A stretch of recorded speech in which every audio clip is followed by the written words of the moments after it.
Viral warga di Lamongan pasang spanduk larangan tuyul berkeliaran. Viral di media sosial, warga di Lamongan yang memasang spanduk berisi larangan tuyul berkeliaran. Aksi viral yang dilakukan warga di Lamongan ini terjadi karena banyaknya kasus kehilangan uang.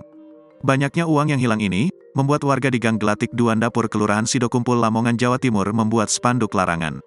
Yang memiliki tuyul harap segera memindahkan tuyulnya dari kampung ini sebelum kami cari tahu rumah tuannya, begitu kalimat yang tertulis di spanduk yang viral. Spanduk untuk pemilik tuyul itu mencolok terlihat di pojok Gang Gelatik dan sudah terpasang Sabtu, tanggal 24 Juni tahun 2023, malam. Ternyata, pemasangan spanduk itu merupakan buah dari kekesalan warga bernama Ferry Setiawan yang merasa sering kehilangan uang. Karyawan BUMN ini mengaku dalam 2 bulan terakhir ini kerap kehilangan uang yang ditata rapi dalam dompet. Saya mau setor ke bank, uang saya hitung lengkap.